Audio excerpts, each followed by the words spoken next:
Bismillahirrahmanirrahim. Assalamualaikum warahmatullahi wabarakatuh. Innal hamdalillah nahmaduhu wa nasta'inuhu wa nastaghfiruh wa na'udzu billahi min shururi anfusina wa sayyiati a'malina.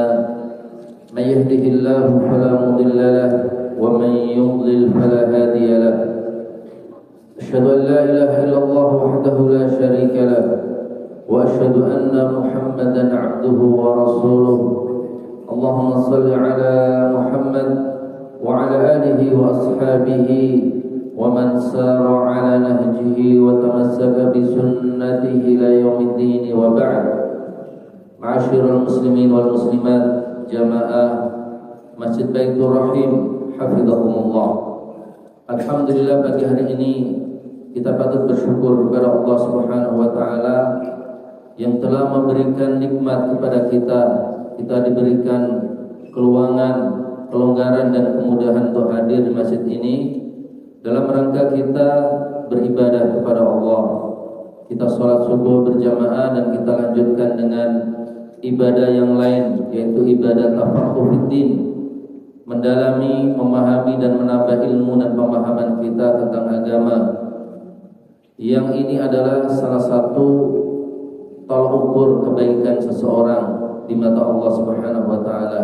Rasulullah mengatakan, "May yuridillahu bihi khairan yufaqihu fiddin." Barang siapa dikehendaki oleh Allah kebaikan, niscaya Allah akan jadikan dia faqih, orang yang punya pemahaman dan ilmu dan mudah untuk selalu belajar tentang agamanya. Mudah-mudahan Allah Subhanahu wa taala menjadikan kita semua termasuk hamba-hambanya yang dikehendaki kebaikan. Amin.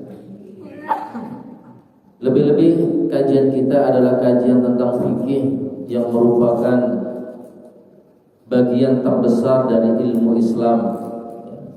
Al-fiqhu yang artinya pemahaman, yang dulu Imam Abu Hanifah menamakan ilmu Islam, ilmu seluruh ilmu-ilmu Islam itu dengan al-fiqh. Meskipun sekarang sudah dibatasi dengan yang namanya fikih, itu kaitannya dengan ibadah, dengan muamalat atau jual beli, sudah tidak berkaitan lagi dengan akidah. Tapi paling tidak al-fiqhu itu secara makna adalah umum, pemahaman, ilmu yang mendalam tentang semua hal-hal yang berkaitan dengan agama. Kajian kita meneruskan sebagaimana yang disampaikan oleh DKM, meneruskan kajian sebelumnya, yaitu kajian dari kitab Fikih Sunnah karya Al-Imam Sayyid Sabiq, yang insyaallah karena melanjutkan, maka pagi hari ini kita akan menyampaikan bab tentang al-mashu 'alal jabirah, mengusap pembalut atau perban dan yang sejenisnya. Hadirin yang dirahmati oleh Allah Subhanahu wa taala, Imam As-Sayyid Sabiq mengatakan di dalam sub pembahasan tentang al-mashu 'alal jabirah, masyru'iyatul mashi 'alal jabirah, disyariatkannya mengusap pembalut atau perban. Yang dimaksud pembalut itu bukan pembalut wanita ya Pak ya, tapi pembalut yang dibalutkan kepada luka atau kepada sakit yang ada di tubuh kita biar tidak rusak oleh air. Atau gip ketika kaki orang patah kemudian digip, itu juga bagian dari pembalut, sejenis dengan pembalut. Ini yang akan dibahas. Bagaimana cara kita bertohara atau bersuci, baik wudu maupun mandi besar, ketika di dalam tubuh kita ada perban atau pembalutnya atau gipnya. Terutama jika perban atau pembalutnya itu ada pada bagian anggota yang harus kita sucikan, seperti anggota wudu. Bagaimana jika perban atau pembalut itu ada di kepala, ada di muka, di tangan atau di kaki, di tempat-tempat yang memang bagian daripada a'dha al-wudu, anggota wudu. Nah, ini yang akan dibahas. Beliau mengatakan, yusra'ul masru 'alal jabirati wa nahwiha mimma yurbatu bihil 'udwul marid. Mengusap pembalut atau perban itu disyariatkan. Jadi disyariatkan, bukan perkara yang mengada-ada, bukan karangan beliau, tapi sesuatu yang disyariatkan, ada dalilnya. Li ahadits waradat fi dzalik, karena ada banyak hadis yang berbicara tentang mengusap pembalut atau perban. Wa hiya wa in kanat dha'ifa, meskipun hadis-hadisnya itu lemah. Jadi hadis-hadis yang berbicara tentang mengusap pembalut atau mengusap perban itu rata-rata dhaif, lemah. Illa anna laha turuqan yashuddu ba'daha ba'da, kata beliau. Tetapi jalan periwayatan hadis-hadis itu banyak dan saling menguatkan, saling melengkapi, sehingga layak untuk dijadikan dalil atau minimal naik, kalau dalam ilmu hadis itu naik ke derajat hasan. Hadis-hadis dhaif meskipun dhaif, tapi kalau banyak jalan periwayatannya, banyak sahabat yang meriwayatkannya, jalur sanadnya banyak, maka itu bisa saling menguatkan sehingga minimal naik ke derajat hasan li ghairi, dan itu sudah cukup untuk menjadikan hadis itu layak dijadikan dalil.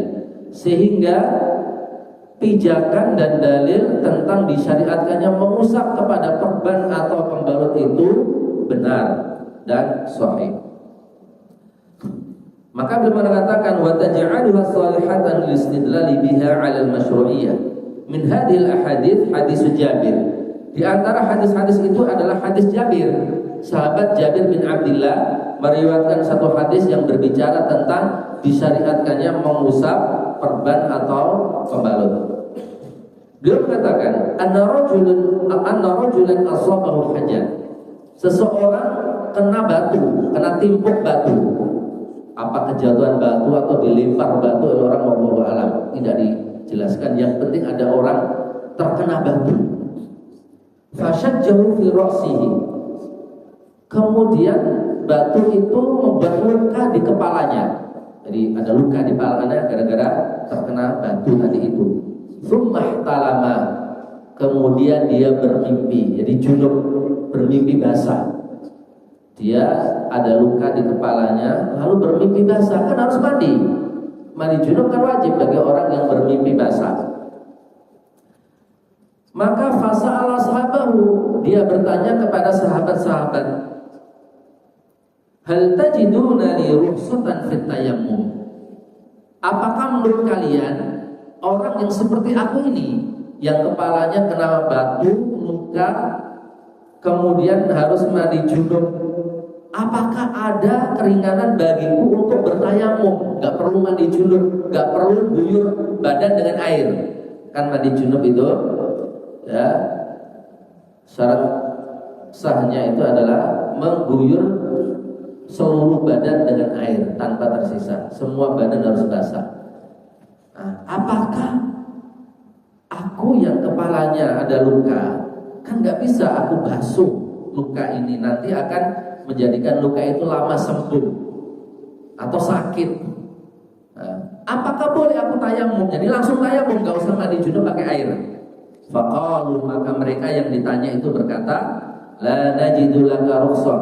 Kayaknya gak ada rukhsah deh, gak ada keringanan deh bagi kamu. Wa anta taqdiru 'alal ma', sementara kamu bisa pakai air. Kan bisa pakai air. Faghtasala, maka dia mati. Faghtasala, maka dia mandi. Famata, lalu mati. Jadi dia mandi pakai air dalam keadaan lukanya di kepala itu menganga, kemudian disiram dengan air, dan setelah mandi junub dia mati. Falamma qadimna ala Rasulillah, maka tatkala kami, kata Jabir, datang kepada Nabi,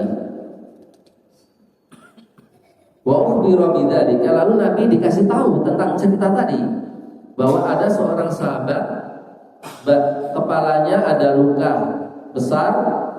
Lalu dia tanya kepada orang-orang tentang mandi junubnya gimana, apakah ada keringanan, ada rukhsah, boleh pakai tayamum. Lalu orang-orang bilang enggak ada keringanan, harus mandi pakai air.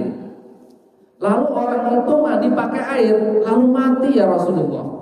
Maka kata Rasulullah, qataluhu. Jadi kata Rasulullah, mereka itu membunuh dia. Jadi yang berfatwa bahwa mandi junubnya orang yang ada luka di kepalanya itu harus disiram semuanya pakai air, itu sama dengan membunuh dia. Ya.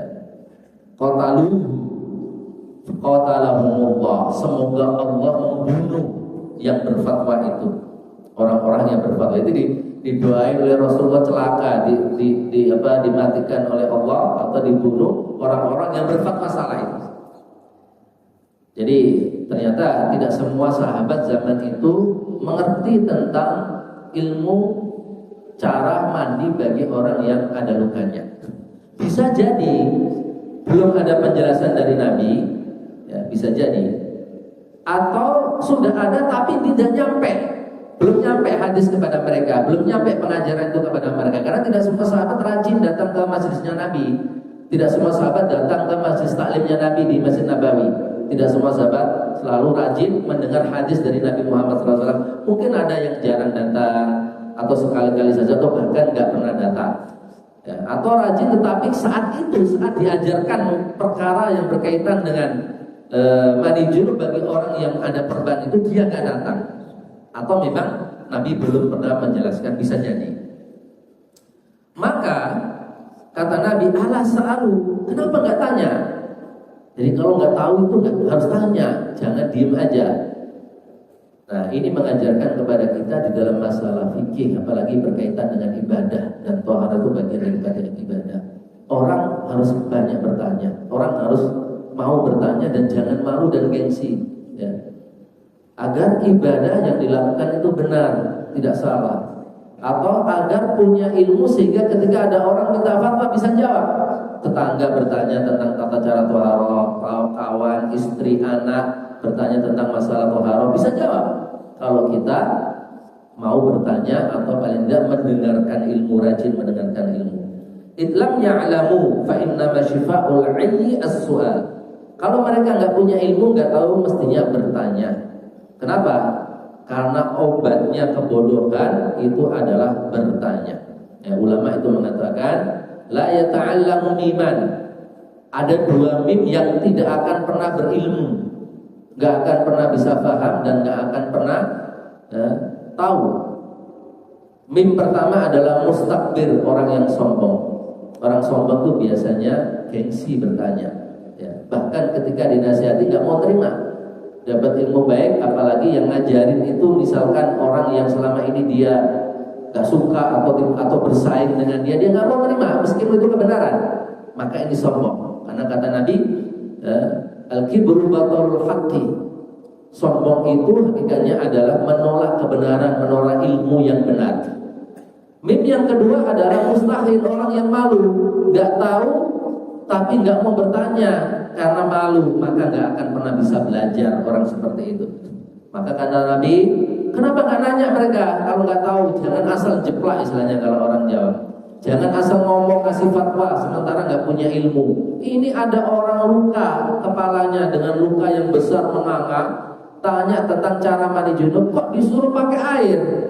Ya, mati dia akhirnya. Tanya dulu lah, ya, tanya bagaimana cara thaharah bagi orang yang seperti itu. Kata Nabi, inna makana yakfihi, cukup bagi orang yang seperti tadi itu an yatayammam, untuk bertayamum. Cukup bertayamum, wa ya'siru au ya'simu ala julhi, lalu ya, cukup dia bertayamum atau dan dia perban bagian lukanya, diperban, ditutup dengan kasa, dengan kain, dengan perban bagian lukanya yang ada di kepala itu. Tsumma yamsahu alaikum, dan diusap, cukup diusap. Wa yaghsilu sa'ira jasadi, dan membasuh bagian tubuh yang sehat yang tidak ada lukanya. Itu kata Nabi. Ya. Jadi bertayamum dan membalut atau memperban yang ada lukanya, kemudian diusap yang ada lukanya itu, dan membasuh seluruh tubuh yang tidak luka itu. Nah, jadi yang disebutkan dalam hadis ini tayamum. Adapun bagian luka diperban dan yang tidak luka dibasuh dengan air seperti layaknya orang mandi junub. Tetapi jamaah sekalian, ya, kata-kata tayamum di sini dipermasalahkan oleh sebagian ulama hadis. Riwayat tentang tayamum di sini dilemahkan oleh sebagian ulama hadis. Kenapa? Dan ini juga menguatkan pendapat Imam Ahmad bin Hanbal bahwa tidak bisa dikumpulkan, tidak perlu dikumpulkan atau digabungkan antara mengusap dan tayamum. Kalau sudah mengusap nggak usah tayamum. Itu menurut pendapat Imam Ahmad dan juga ini mazhab Hanafi, bahwa di dalam tata cara mandi junub bagi orang yang ada luka yang diperban dari anggota tubuhnya, itu cukup dia usap bagian yang diperban, adapun yang tidak diperban dibasuh dengan air biasa seperti biasanya orang mandi junub dan tidak perlu tayamum. Tapi kalau dalam mazhab Syafi'i itu ditayamumi, ya, ditayamumi dan bebaslah mau pilih mazhab yang mana. Jadi kalau dalam mazhab Syafi'i, cara mandi junub orang yang badannya ada luka diperban, itu bagian tubuh yang tidak luka dibasuh dengan air biasa, dimandiin biasa. Ya. Kemudian bagian yang kena perban itu tidak perlu dibasuh, dan nanti atau kalau diusap nanti setelah itu ditambah dengan tayamum. Atau tayamum dulu boleh, tayamum dulu seperti dalam hadis ini, tayamum dulu baru dibasuh dengan air sekujur tubuh kecuali bagian yang kena luka. Tidak usah diusap. Kalau diusap seandainya bisa menimbulkan lamanya sembuh, atau kalau diusap tetap juga tayamum. Tayamum pertama tadi. Jadi menggabungkan antara tayamum dan mandi junub dengan air. Itu dalam mazhab Syafi'i. Kalau dalam mazhab Imam Ahmad bin Hanbal dan mazhab Imam Abu Hanifah tidak perlu tayamum, cukup diusap saja. Jadi bagian tubuh yang tidak kena luka dibasuh dengan air biasa, kecuali bagian yang ada luka yang diperban. Misalkan luka diperban itu di kepala, maka diguyur bagian yang tidak kena luka itu.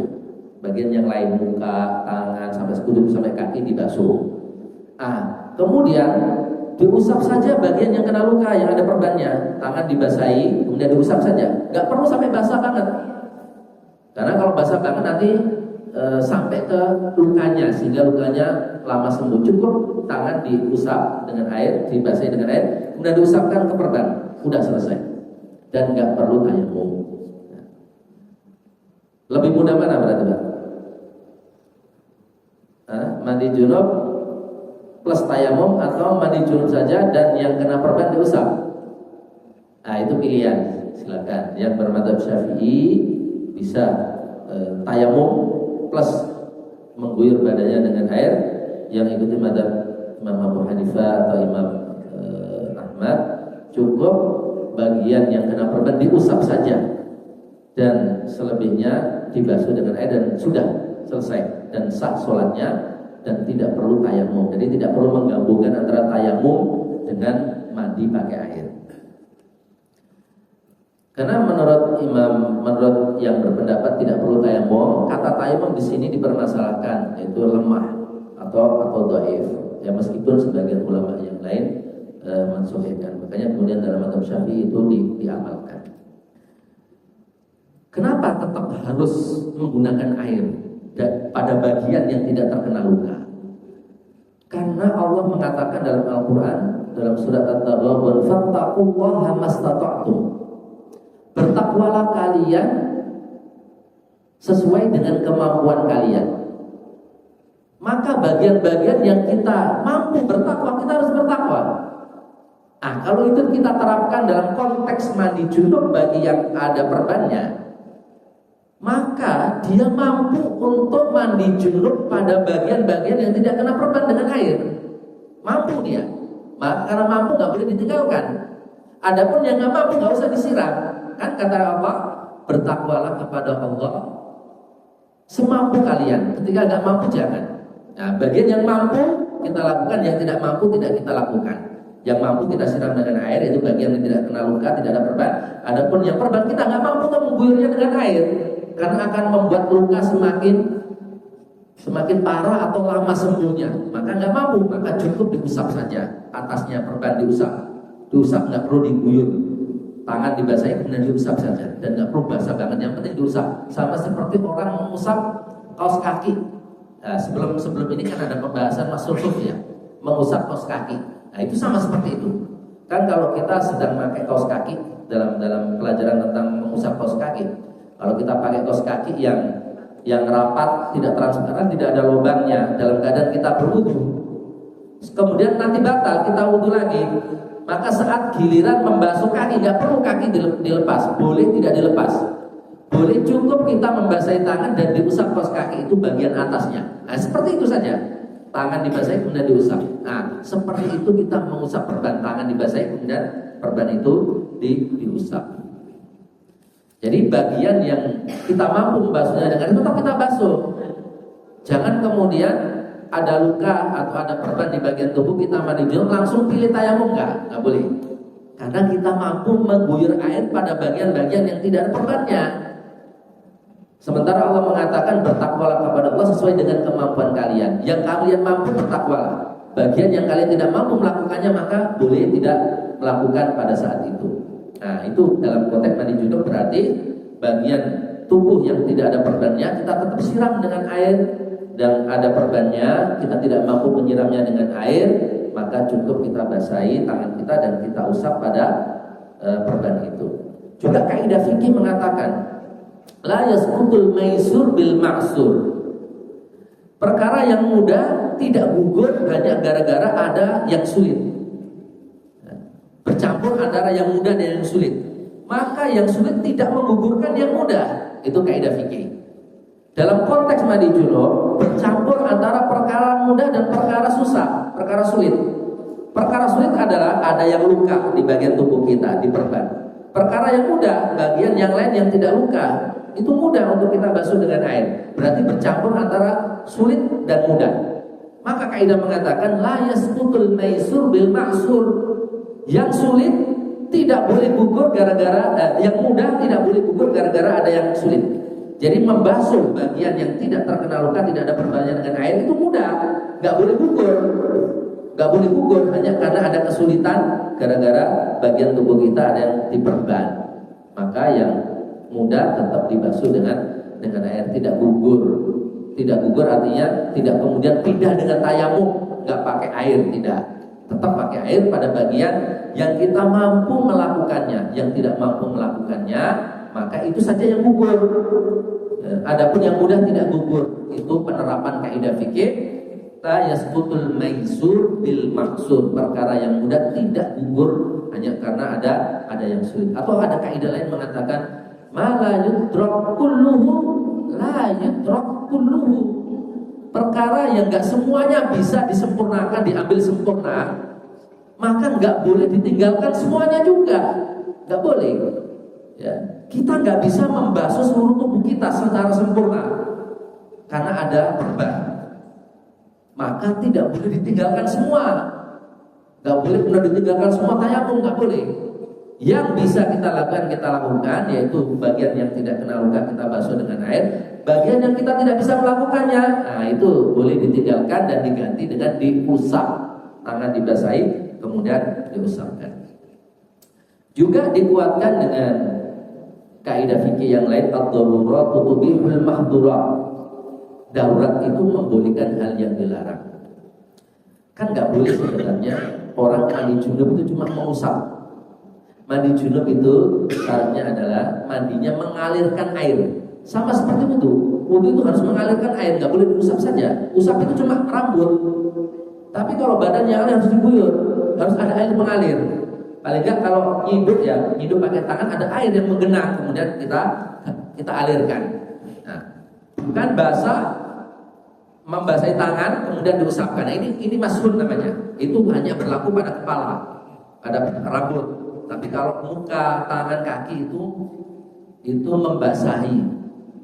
itu mengguyur dengan air atau mengalirkan air. Jadi harus ada air menggenang yang kita alirkan kepada anggota tubuh. Itu kan sebenarnya nggak boleh mengusap mandi junub dengan cara mengusap sebagian anggota tubuh. Cuma karena darurat maka boleh diusap. Ad-darurat tubihul mahdurat. Darurat itu membolehkan yang dilarang. Tetapi ada kaidah lain yang melengkapinya. Wad-daruratu tuqaddar biqadariha. Dan darurat itu diukur sesuai dengan kadarnya. Jangan karena darurat langsung kita tinggalkan sama sekali, tidak diusap, tidak diapa-apain. Diukur sesuai dengan kadarnya. Apa yang bisa kita lakukan, kita lakukan. Yang bisa kita lakukan adalah mengusap. Ya, mengusap, kita basahin tangan dan kita usap perbannya. Bukan kita tinggalkan sama sekali. Karena meskipun darurat harus diukur sesuai dengan kadarnya. Tidak boleh berlebihan. Ya, tidak boleh sampai meninggalkan. Seperti orang ketika lapar, gak ada makanan. Kalau gak makan mati dia. Maka ketika ketemu bangkai, halal bagi dia.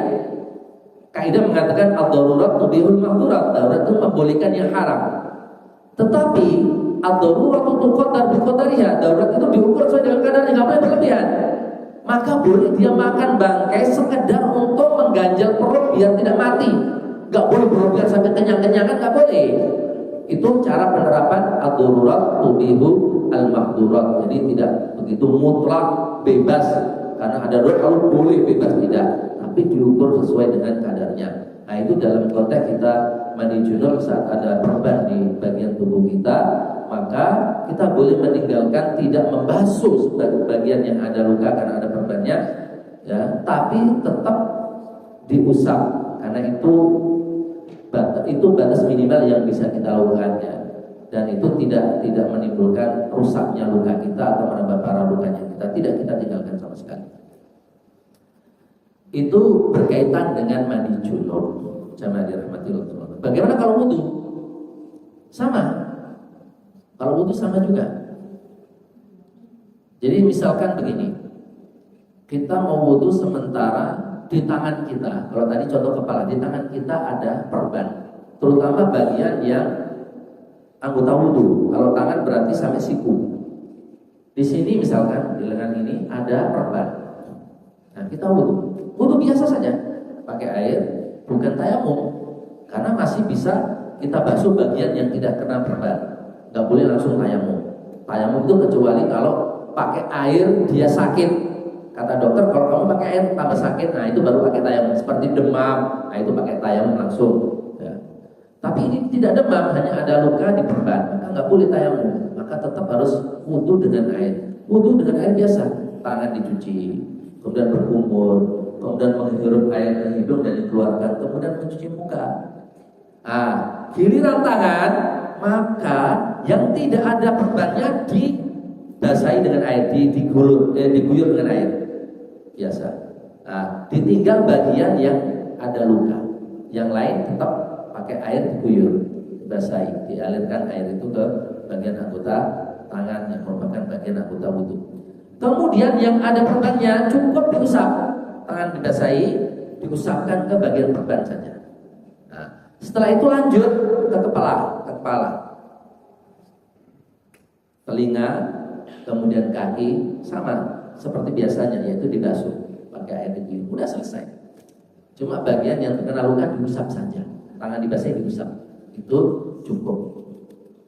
Itu sudah cukup. Nah, itu seperti dalam madzhab Hanafi dan juga madzhab Hambali. Kalau madzhab Syafi'i, nah ini agak rumit kalau madzhab Syafi'i. Kalau saya mengikutinya dalam masalah ini mengikuti madzhab Hanafi atau Hambali, dan itu mudah, dan juga karena dalilnya kuat. Tapi bagi yang mau tetap mengikuti madzhab Syafi'i, ya silakan, ini masalah fikih itu bebas. Kalau madzhab Syafi'i itu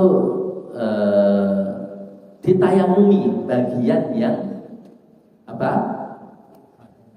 terkena perban itu, kan tidak dibasuh, itu ditayamumi. Jadi begini caranya, seandainya ada perban di tangan atau di lengan, dia wudu biasa, nyuci tangan, kemudian kumur, menghirup air di hidung, dikeluarkan, kemudian muka dibasuh. Nah, pas tangan dibasuhlah bagian yang tidak ada perban. Nah, yang bagian ada perban dibiarkan. diganti dengan tayamum. Saat itu jangan pindah ke kepala sebelum tayamum. Karena apa? Kita dalam wudu kan harus urut. Sebelum kepala harus tangan dulu sempurna. Nah, ini tangan belum sempurna karena ada bagian perban yang belum dibasuh. Maka itu diganti dengan tayamum saat itu juga. Saat itu juga tayamum. Jadi dikeringkan dulu mukanya karena tadi sudah dibasuh, kemudian tayamum. Tayamum biasa, yang tayamum bukan perbannya. Tayamum seperti kita biasa tayamum. Apa anggota yang tayamum itu? Muka dan tangan. Telapak tangan, perutnya atau punggungnya atau sampai siku menurut sebagian ulama. Sebagian madzhab kalau Syafi'i rata-rata sampai siku. Boleh bebas lah. Madzhab yang lain cuma sampai pergelangan tangan saja, sampai cuma telapak tangan. Jadi dipukulkan ke tanah, ke debu, ya, ditiup, kemudian diusap begini, yang kanan diusap punggungnya, kemudian perutnya, nah begini. Muka dulu maaf, ditiup kemudian muka, kemudian boleh memukul lagi atau tidak? Ada dua cara, boleh masing-masing anggota badan kita memukul ke tanah atau ke debu. Jadi mukul tanah, tiup muka, mukul lagi baru tangan. Nah begini. Atau sampai siku boleh. Ini pilihan. Udah selesai. Itu maksudnya tayamum, bukan mentayamumi yang bagian luka. Ya. Nah setelah itu baru lanjut apa? Baru lanjut mengusap kepala, telinga, kemudian mencuci kaki. Itu wudu. Ya. Nah kalau lukanya ada 5 misalkan Pak, itu berat kalau di madzhab Syafi'i. Lukanya di kepala, di muka, di tangan, di kaki kanan dan kiri ada 5. Berarti tayamumnya 5 kali Pak. Ini Pak berat Pak. Ya tapi kalau Bapak yakin dengan madzhab Syafi'i, enggak apa-apa lakukan. Cuma ya itu berat.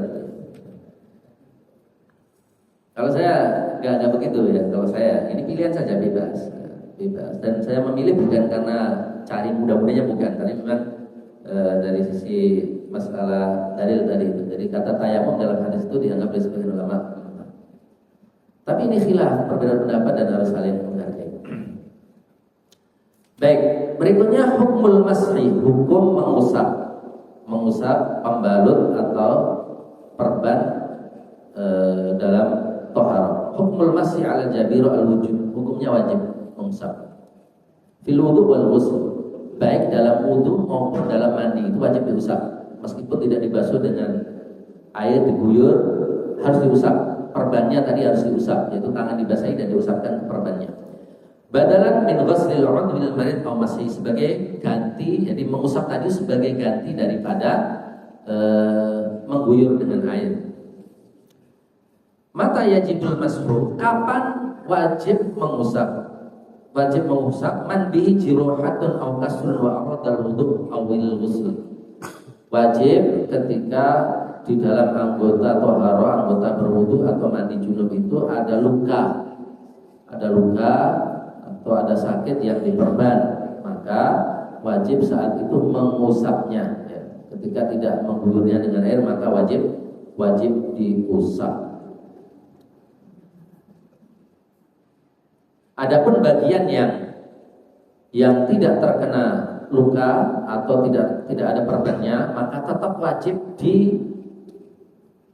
dibasuh atau wajib diguyur dengan air. Walau iqtadha tasqinal ma, meskipun harus dengan menghangatkan air. Seandainya di musim dingin sekali, ya di musim dingin sekali, sementara kita bisa menghangatkan air, nggak boleh pindah ke tayamum, kan kita bisa menghangatkan air.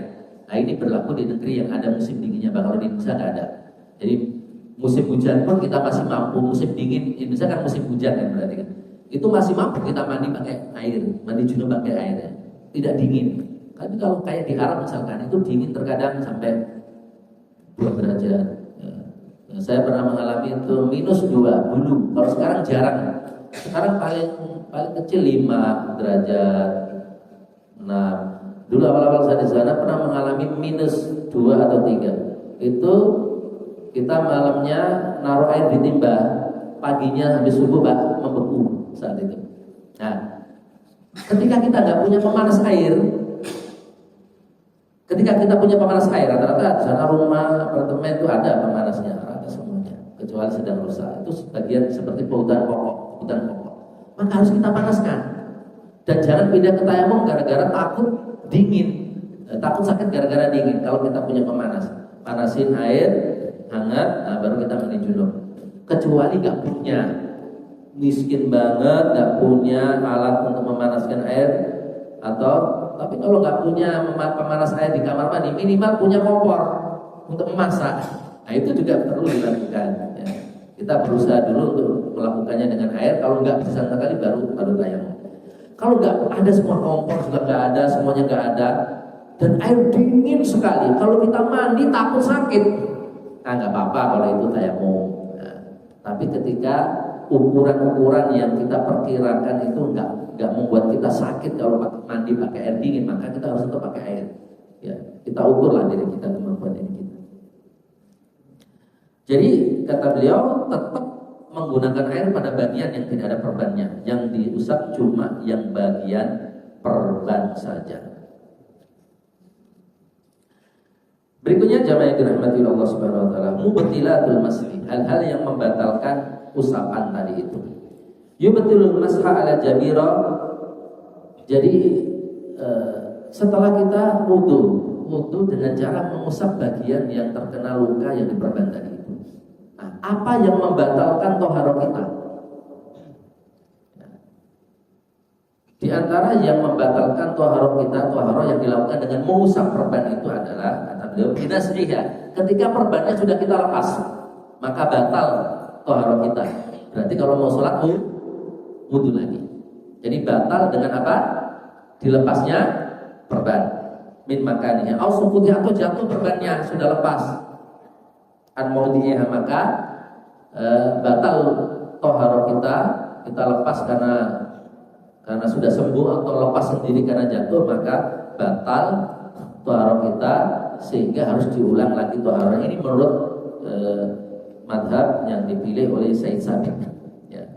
Tapi sebagian ulama yang lain mengatakan tidak batal selama tidak keluar angin atau tidak buang air baik dari depan maupun belakang.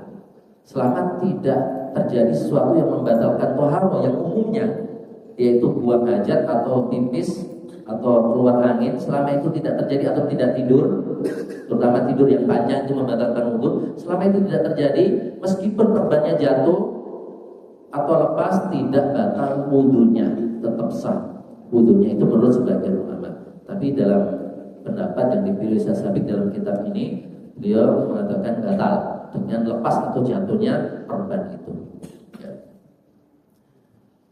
Tapi kalau menurut saya, boleh saya kasih pendapat, tidak batal, karena dia bersuci dengan cara yang sah. Yang dilakukan mengusap itu kan cara sah itu untuk bersuci, ya, sehingga tidak batal kesuciannya itu hanya dengan jatuhnya perban, karena dia melakukan bersuci dengan cara yang memang disahkan, dibolehkan oleh Rasulullah SAW, oleh syariat oleh Islam, sehingga tidak batal hanya jatuh. Tapi kalau mau hati-hati seperti yang dipilih oleh Said Sabiq dalam kitab ini, nggak apa-apa.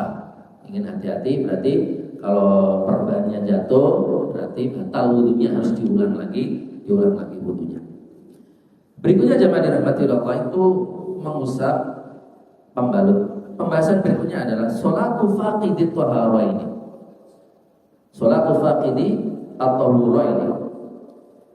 Sholatnya orang yang tidak punya wudu atau tidak suci. Nah ini gimana maksudnya? Orang nggak punya wudu, nggak suci, tapi sholat. Itu apa hukumnya? Jadi maksud orang yang tidak punya kesucian, nggak punya taharah di sini adalah ketika dia tidak punya alat untuk bersuci, nggak nemu air, nggak nemu tanah untuk tayamum. Air nggak ada, tayamum nggak ada, lalu dia sholat. Kan darurat itu sholatnya, sah apa tidak? Mungkin nggak Pak kejadian di mana kita nggak nemu tanah, debu, nggak nemu air Pak? Di mana waktu itu Pak? Di mana, Pak? Dalam keadaan apa kita ini?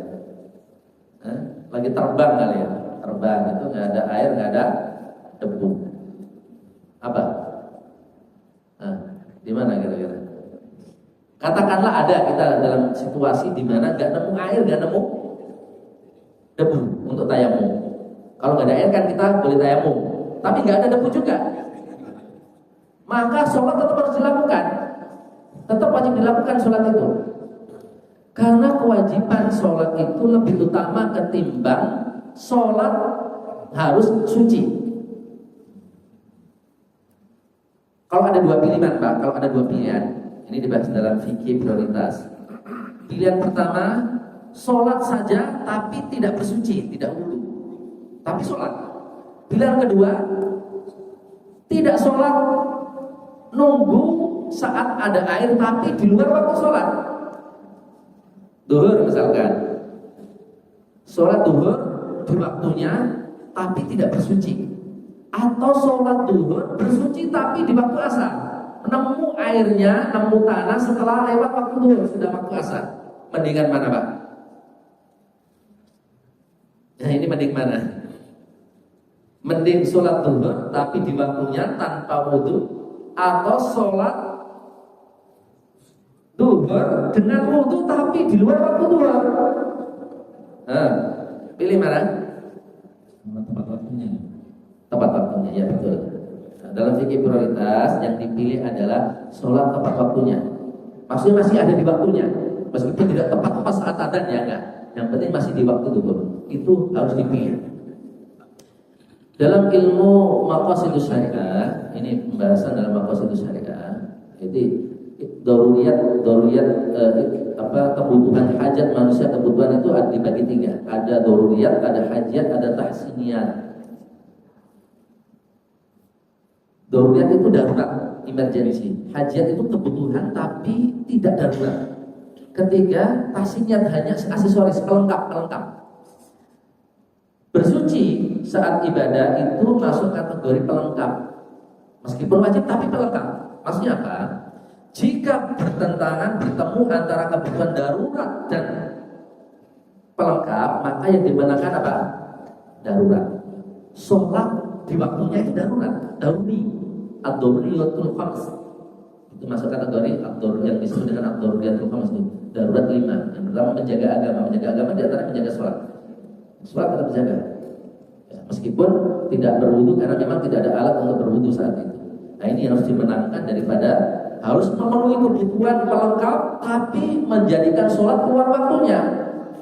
Nah, seperti begini, Bapak kerja pulang kantor nih, berangkat dari Jakarta ke Bekasi ya, Bapak berangkat jam 5 dari Jakarta, macet total di tol, turun juga nggak bisa, karena kalau turun mobilnya nanti didorong oleh mobil lain dari belakang, kan nggak bisa kan, Pak?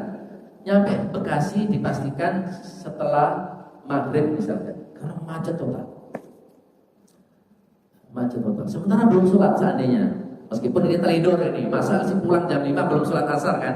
Teledor kalau ini ya. Atau sebelum maghrib pulang dengan prediksi akan nyampe maghrib di rumah. Ternyata nyampe ke Bekasi sudah isya karena macet total misalkan, bukan karena teledor. Maka saat itu jangan dirahmati Allah Subhanahu wa taala. Tetap sholat di mobil. Meskipun bajunya tidak suci dan tidak bawa baju suci, ya, tetap sholat di mobil di waktunya. Tidak menunggu sampai Bekasi, karena kalau sampai Bekasi sudah isya. Karena juga nggak boleh jamak kan. Jarak Jakarta Bekasi boleh nggak jamak kan? Nggak boleh. Kecuali jarak Jakarta Bogor boleh. Kalau Jakarta Bekasi nggak boleh. Maka tetap sholat. Kalau tidak lagi nyetir, sholat aja. Sholat sambil duduk nggak apa-apa. Meskipun dalam keadaan tidak suci. Kalau bisa minggir tol, lalu gelar sejadah atau tikar di pinggir jalan, dan kan ya pinggir jalan, sholat. Meskipun tidak suci badannya. Kalau sekedar tidak ada air gampang bisa tayamum, tapi masalahnya tidak suci badannya. Ya, tidak suci pakaiannya maksudnya, pakaiannya, nggak ada pakaian lain. maka sholat saja meskipun dalam keadaan pakaian tidak suci. Yang penting menjaga sholat pada waktunya. Dan sah, dan tidak harus diqadha. Tidak harus diqadha. Meskipun sebagian ulama berpendapat untuk kehadatan qadha saja. Tapi ada dalil yang menunjukkan sholat orang yang tidak dalam keadaan suci karena terpaksa itu tidak harus diqadha. Nah, dalilnya adalah hadis Muslim, hadis sahih dari Aisyah, anha ista'arat min Asma qilada fahalakat. Aisyah suatu ketika pinjam kalung dari Asma. Asma itu anaknya Abu Bakar, putrinya Abu Bakar. Aisyah berarti siapa Aisyah? Adiknya kan? Ada saudaranya kan ya? Saudara istri Nabi tapi anaknya Abu Bakar juga. Dia pinjam kalung, tiba-tiba kalungnya jatuh atau hilang di perjalanan. Perjalanan padang pasir, Pak, jatuh.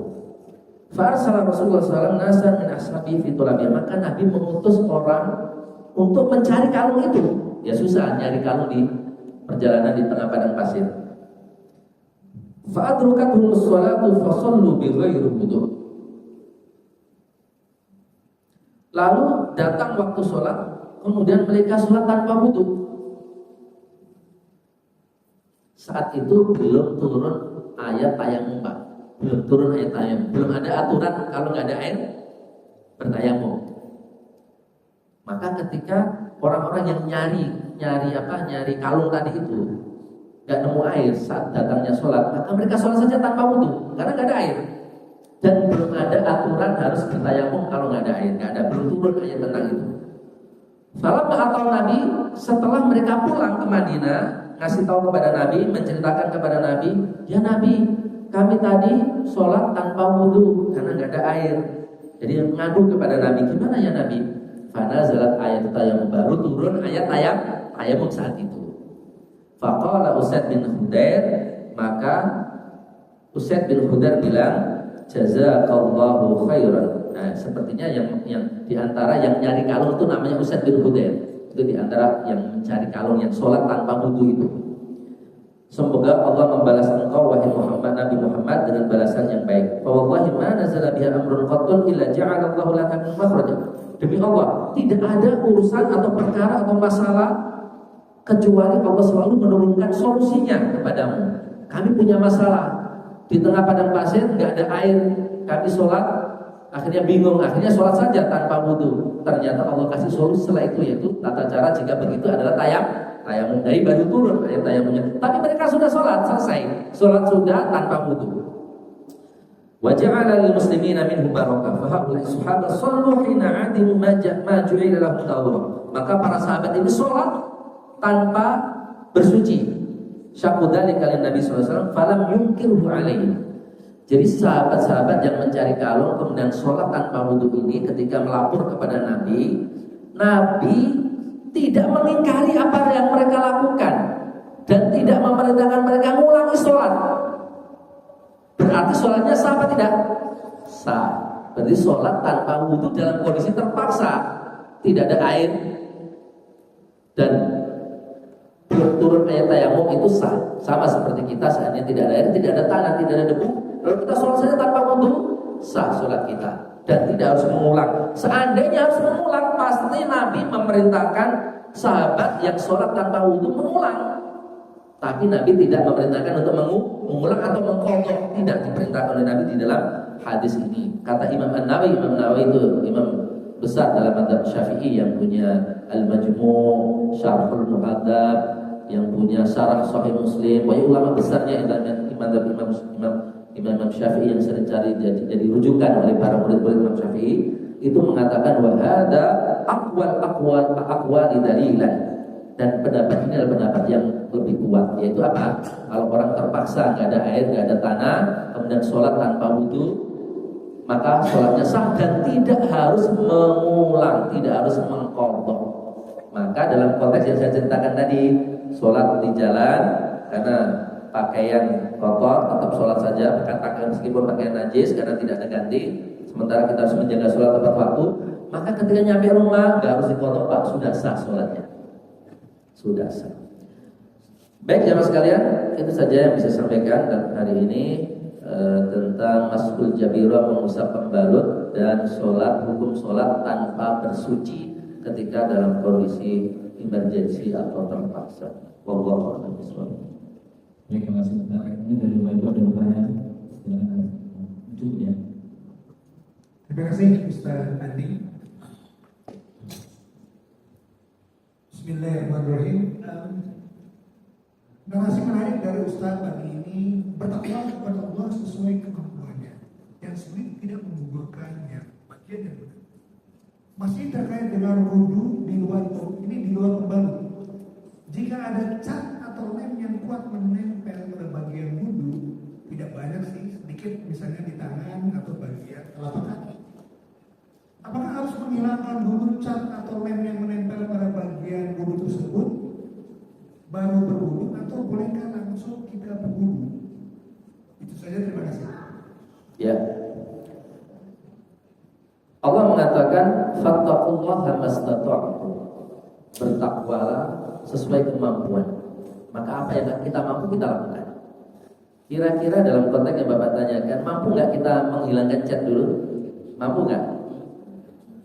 Nah, kalau mampu lakukan. Mampukah kita menghilangkan lem dulu? Kalau kita mampu lakukan. Kalau memang nggak mampu, sulit sekali hilangnya, ya sudah sebatas kemampuan kita lalu wudu, insyaallah. Tapi kalau mampu, jangan ditinggalkan, karena fattaqullaha mastata'tum. Memang kita boleh ngambil yang mudah, tapi jangan terlalu memudah-mudahkan. Yang kita mampu lakukan, kita lakukan. Kita hilangkan dulu cat, karena cat ini sepertinya nggak menghalangi air kalau cat ini ya. Tapi kalau tinta enggak. Kalau tinta kata para ulama enggak, tinta pulpen atau apa itu enggak, tidak menghalangi dulu.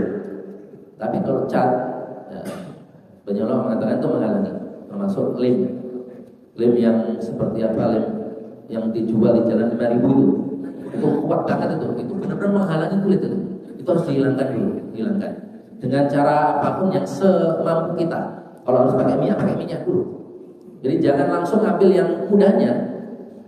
Setelah kita maksimal berusaha nggak mampu menghilangkan semua, udah berarti ngambil yang mudah. Ngambil yang mudah. Jadi yang sulit boleh kita tinggalkan. Al-maksur la yasqutu al-maisur la yasqutu bil maksur. Ya.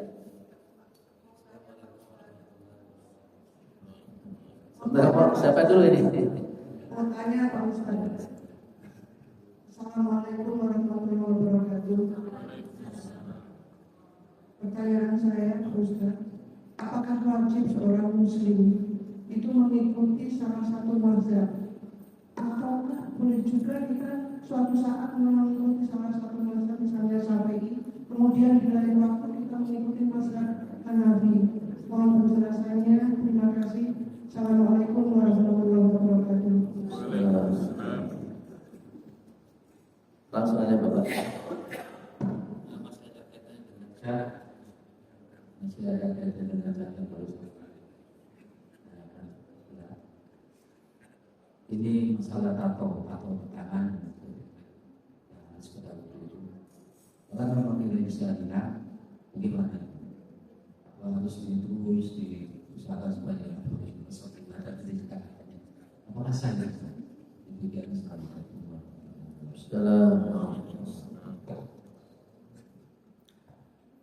Mengikuti madhab tidak wajib. Maksudnya berpegang pada satu madhab tidak wajib. Karena tetap ukuran kebenaran itu kesesuaiannya dengan Quran dan Sunnah. Madhab itu hanya membantu kita untuk memahami Quran dan Sunnah. Tapi apakah mungkin orang tidak bermadhab? Sebenarnya tidak mungkin. Pasti bermadhab. Dan madhab sebenarnya bukan hanya 4. Cuma 4 ini memang yang itulah yang populer, dan pendapat-pendapatnya banyak nyampe kepada kita, dan ada buku-bukunya, murid-muridnya juga. Jadi dilestarikan 4 madhab. Sebenarnya madhab lebih dari itu. Cuma disarankan bagi orang awam yang tidak bisa membedakan dalil kuat dan lemah, tidak punya ilmu alatnya, tidak punya ilmu hadis, tidak punya ilmu Quran, tidak punya bahasa Arab, tidak punya usul fikih, maka disarankan taklid saja ke satu mazhab dalam belajar fikih. Misalkan Syafi'i aja, itu boleh disarankan biar tidak bingung, biar tidak susah Syafi'i. Kalau Hambali aja boleh. Itu saran saja dari ulama, tidak wajib juga, tidak wajib. Kemudian apakah ketika sudah bisa membedakan dalil kuat dan tidak, pindah-pindah mazhab boleh? Karena memang ukurannya kebenaran bukan mazhab, tapi kesesuaian dengan Al-Quran dan Sunnah. Bahkan dalam satu amalan macam-macam mazhab boleh, dalam sholat macam-macam mazhab boleh. Karena ukurannya bukan mazhab, tapi kesesuaiannya dengan Al-Quran dan Sunnah. Cara takbirnya misalkan ikut mazhab Hambali. Nanti cara bangkit dari sujud atau cara turun dari rukuk ke sujud ikut mazhab Syafi'i misalkan. Karena menurut dia turun dari rukuk, yang turun dari berdiri ke sujud yang paling kuat adalah mazhab Syafi'i misalkan. Maka dia ikut Syafi'i. Tapi ketika cara takbir yang lebih kuat adalah mazhab Hambali, ikut mazhab Hambali. Itu berarti satu amalan macam-macam mazhab itu boleh. Selama kita sudah tahu mana yang kuat, mana tidak dalilnya. Dan itu memang yang dituntut. Kita belajar fikih itu biar kita sampai kepada, atau belajar ilmu agama, ilmu alat, belajar fikih dan sebagainya itu biar kita sampai kepada yang ideal. Bahwa kita memilih pendapat itu yang paling dekat kebenarannya, paling kuat dalilnya dari Quran dan Sunnah. Bukan mazhab siapa, tidak. Itu yang tujuan kita di dalam kita belajar, ya. Bukan mazhab siapa, ya. Mazhab itu hanya membantu kita untuk memahami. Jadi boleh.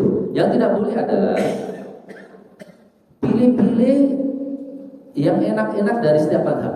Bukan karena pertimbangan dalil, tapi yang enak-enak. Yang enak apa ya? Di mana yang masalah ini? Oh itu aku pilih itu. Yang masalah ini enaknya di mana-mana, yang paling enak, paling mudah, paling gampang. Oh itu enggak begitu. Itu yang namanya talfek, enggak boleh pindah-pindah mazhab karena pertimbangan cari yang gampang-gampangnya. Itu enggak boleh. Tapi kalau pindah-pindah karena pertimbangan kekuatan dalil, dalam masalah ini yang kuat adalah dalil ini, dalil mazhab ini maka ikut ini. Dalam masalah itu yang kuat adalah dalil mazhab itu maka ikut yang itu. Ini boleh. Justru malah dituntut. Karena ukuran kita dalam mencari kebenaran bukan mazhab siapa, tapi kesesuaiannya dengan Quran dan Sunnah. Ya. Makanya terkadang juga saya sampaikan apa pendapat mazhab Syafi'i, Hambali. Ya. Paling tidak biar saya kasih kesempatan juga bagi yang ikut mazhab tertentu, ya, bahwa ternyata ada pijakannya, ada dalilnya juga masing-masing mazhab itu biar saling menghargai dan saling toleransi dan tidak bingung. Terkadang saya sebutkan mazhab itu.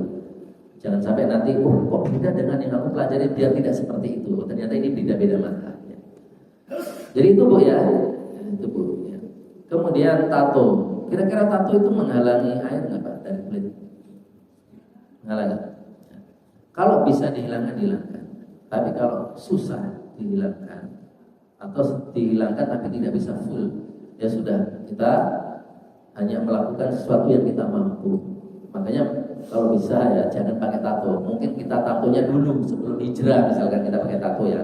Ya udah setelah bertaubat kan insyaallah Allah mengampuni kesalahan sebelumnya. Tapi itu kalau bisa kita hilangkan. Tapi kalau menghilangkannya susah, nggak bisa semua, nggak bisa full, maka kembali kepada kaidah kita bertakwa sesuai dengan kemampuan. Kalau sudah nggak mampu ya sudah. Allah tidak akan membebani manusia di luar kemampuannya. La yukallifullahu nafsan illa wus'aha. Allah tidak membebani hambanya di luar batas kemampuannya. Allah akbar.